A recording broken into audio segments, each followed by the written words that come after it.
Now, as you're building, put yourself in back in that first year. What was your approach and your plan? How did you intend to build from those seven patients that you saw that first day to, having you, I mean, obviously you needed an accountant, and we'll talk about, your team in a minute, but what was your plan? How would you intend to build your office?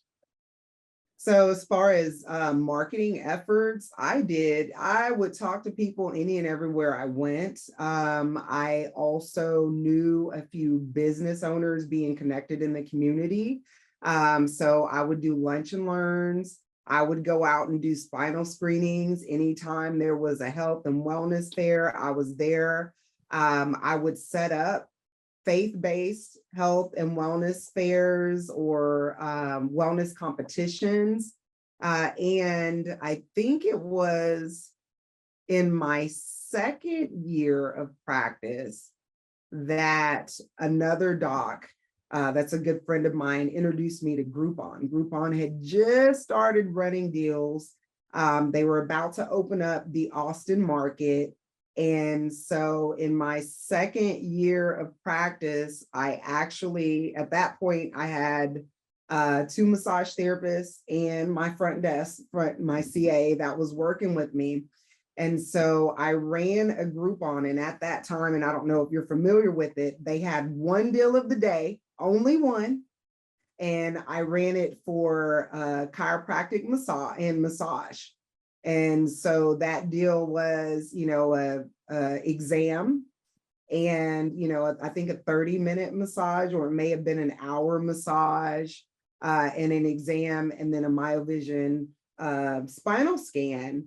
And on the day that ran, we blew it out of the water, and we sold like 437 of those deals. Wow.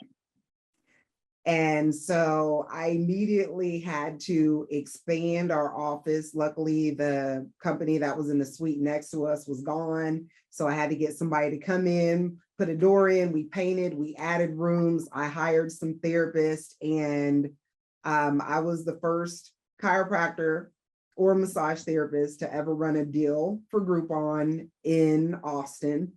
And again, at that time, with only having one deal to choose from, so Groupon was really instrumental. And after that experience, I kept running them, throughout the years. I think we stopped maybe in 2016 with running them, but that was an easy, no-brain way for us to run deals, and for me to market with no cost, because what I negotiated with Groupon, the fee that I negotiated with them was covering both the cost of my products and the therapist. So I wasn't losing any money, but many of the individuals, that were purchasing them were either new to Austin, looking for a chiropractor because it was chiropractic and massage and not just one or the other.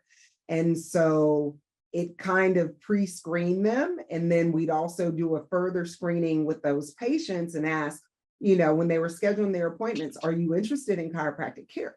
So we automatically knew, but we still educate them whether they said yes or no. But the ones that definitely said yes, it was really easy, so we could do a more in-depth Mhm. exam with them beforehand. So that was the most probably instrumental part, and the easiest part of me building my practice was through running Groupon deals, and it was incredible. So I want to say at least for several years in a row, we were collecting, over $50,000 to $60,000 a year just from running the Groupons.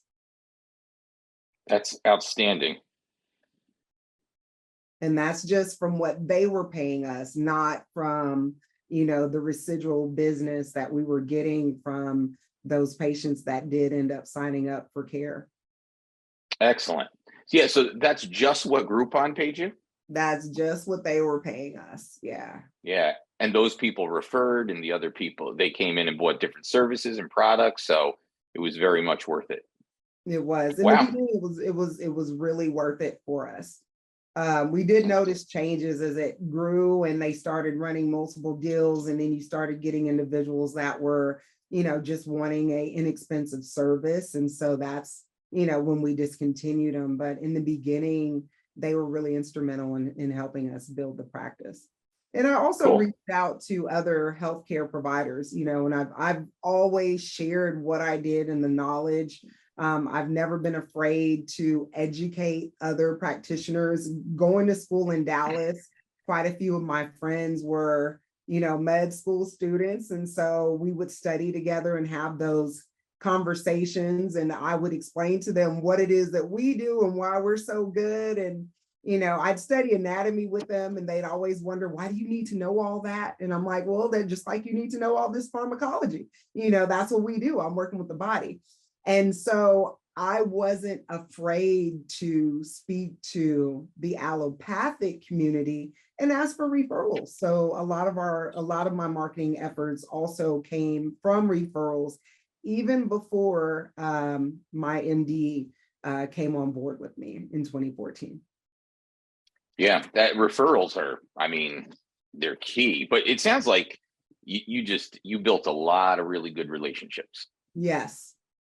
And that's pretty good. I think a lot of people, I love the fact you're saying that, because I think a lot of people, chiropractors, when they're in school, they really feel like it's like us against them, and no one wants to reach out to MDs or even podiatrists and dentists or whoever. I mean, they're looking at it as we do this and they're against us, and we get preloaded with these notions. But at the end of the day, if you share your story and you build a good relationship with these people and you approach it the right way, I think they can be a great source, like you're saying.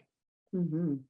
And the Yeah, biggest that's wonderful. question is just asking them, what are you doing with your patients, especially if you're looking at, a primary care physician, which most of them are internists, family practice, or geriatrics, right? And so when you ask them, what are you doing with your patients? Something as simple as with neck pain or back pain. And when they say, oh, we usually, then it's typically, we know what that looks like. The muscle relaxer, the pain reliever, maybe a physical therapy recommendation. And I'll say, hey, have you ever sent any of your patients to a chiropractor? And they'll either say yes or no. Well, if they say no, why not? And if they say yes, then, oh, that's great. Send me a couple and let me show you what I can do.